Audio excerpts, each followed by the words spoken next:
معاشرے میں ہمیں بہت سے لوگ ایسے دکھائی دیتے ہیں جو تنگ دستی کی وجہ سے مشکلات کا شکار ہوتے ہیں اور وہ اپنی تنگ دستی کے لیے مختلف راستے بھی اختیار کرتے ہیں۔ وہ کبھی کسی سے تعویذ مانگتے ہیں، کبھی کسی عالم کے پاس جاتے ہیں، لیکن اپنے اعمال درست کرنے کی کوشش نہیں کرتے۔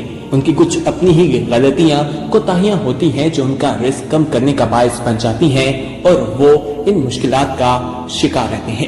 دوستو، آج اس ویڈیو میں ہم آپ کو انہی چیزوں کے بارے میں بتانے والے ہیں کہ وہ ایسی کون سی عام سی غلطیاں ہیں جو ہمارے رزق کے درمیان میں مشکلات پیدا کر دیتی ہیں اور اللہ تعالیٰ اس کی وجہ سے ہمارا رزق جو ہے وہ تنگ کر دیتے ہیں۔ آپ کو حدیث مبارکہ کی روشنی میں بتائیں گے کہ وہ ایسے کون سے اعمال ہیں جن کی وجہ سے انسان کا رزق کم کر دیا جاتا ہے، اور اس کے بعد آپ کو کسی عالموں سے ٹوٹکے نہیں پوچھنے پڑیں گے اور نہ ہی کسی قسم کے تعویذ وغیرہ کرنے پڑیں گے۔ ہاں، وظیفے جتنے چاہیں کر سکتے ہیں، اللہ تعالیٰ کا نام ہو، اللہ تعالیٰ سے دعا کریں، مانگتے رہیں تو اللہ تعالیٰ بے شمار قسم کی نعمتیں اپنے بندوں پر نچھاور کرتا رہتا ہے۔ تو دوستو، سب سے پہلا عمل جو ہے وہ یہ ہے کہ جوتے پہن کر یا کھڑے ہو کر یا ننگے سر کھانا کھانا جو ہے یہ آپ کے رزق میں کمی کا باعث بنتا ہے۔ بہت سے لوگ دیکھتے ہیں کہ جوتے پہن کر کھانا کھا رہے ہوتے ہیں یا کھڑے ہو کر جلدی جلدی میں کھانا کھا کر نکل جاتے ہیں۔ یہ ایسی چیزیں ہیں، یہ ایسی کوتاہیاں ہیں جو ہمارے رزق میں کمی کر دیتی ہیں۔ اسی طرح بیت الخلاء میں ننگے سر جانا بھی ہمارے رزق میں کمی کا باعث بنتا ہے۔ عام طور پر خواتین کو دیکھا جاتا ہے کہ جب وہ بیت الخلاء جاتی ہیں تو اپنا دوپٹہ اتار کر رکھ دیتی ہیں تاکہ وہ بیت الخلاء کی زمین پر نہ لگے اور ناپاک وغیرہ نہ ہو، لیکن اگر اسلامی تعلیمات میں دیکھا جائے تو یہی کہا گیا ہے کہ عورت جب باتھ روم میں جائے تو اپنا سر ڈھانپ کر جائے، ننگے سر باتھ روم نہیں جانا چاہیے، اور مردوں کے حوالے سے بھی یہی کہا جاتا ہے، کیونکہ شیطان جو ہے یہ جنات وغیرہ یہ شر کی جتنی بھی چیزیں ہیں ان کے بارے میں ان کا ٹھکانہ جو ہے وہ بیت الخلاء کو قرار دیا جاتا ہے۔ اس لیے ننگے سر بیت الخلاء نہ جائیں، ایسا کرنا بھی آپ کے رزق میں کمی کر دیتا ہے۔ مہمان کو اپنے اوپر بوجھ سمجھنا بھی ہماری ایک کوتاہی ہے۔ ایک زمانہ تھا جب مہمانوں کو رحمت سمجھا جاتا تھا۔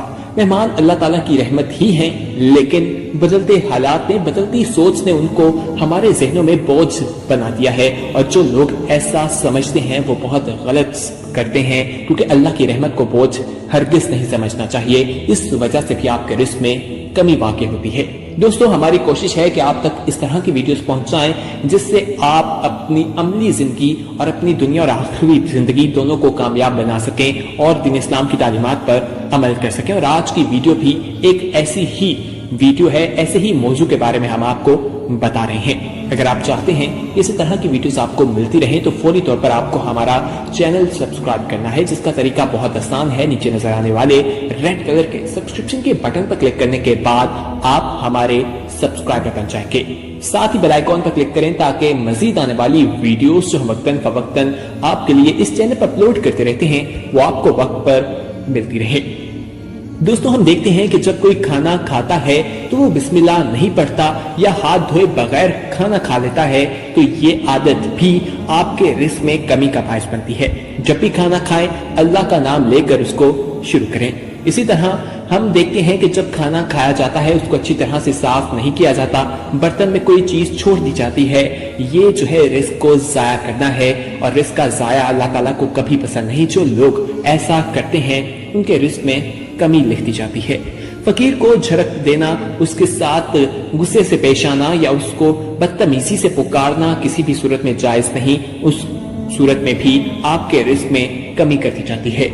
اسی طرح اگر مسجد میں دنیا کی باتیں کی جائیں تو یہ بھی آپ کے رزق میں کمی کا باعث بنتی ہے۔ مغرب کے نماز کے بعد بلا عذر کوئی سو جائے تو یہ بھی صحیح نہیں ہے، اور اپنی نماز کو جان بوجھ کر قضا کر دینا یہ کسی صورت میں جائز نہیں، اور یہ تمام چیزیں ہمارے رزق میں کمی کا باعث بنتی ہیں۔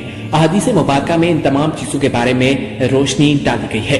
دوستو، اسی طرح ہم آپ کو بتاتے ہیں کہ معاشرے میں دیکھا جائے تو جھوٹ بولنا ایک عام سی بات ہو گئی ہے، اور ہر کوئی جھوٹ بولتا ہوا دکھائی دیتا ہے۔ یہ عمل کثرت سے پھیل گیا ہے اور اس کو کہا جاتا ہے کہ میں نے بہانہ بنا دیا۔ جھوٹ کو ایک دوسرا نام دیا جاتا ہے، لیکن وہ بہانہ آپ کا اصل میں جھوٹ ہی ہوتا ہے۔ آپ اپنے آپ کو دلاسا دینے کے لیے جھوٹ کہہ دیتے ہیں، یہ کسی بھی صورت میں جائز نہیں۔ اپنے آپ کی اصلاح کیجیے۔ یہ تمام چیزیں حدیث مبارکہ کی روشنی میں بتائی گئی ہیں کہ یہ رزق کی تنگ دستی کا باعث بنتی ہے۔ غیبت کرنا بھی بہت بری بات ہے، جیسے آج کل گپ شپ کا نام دے دیا جاتا ہے۔ اس حوالے سے بھی پرہیز کرنے کی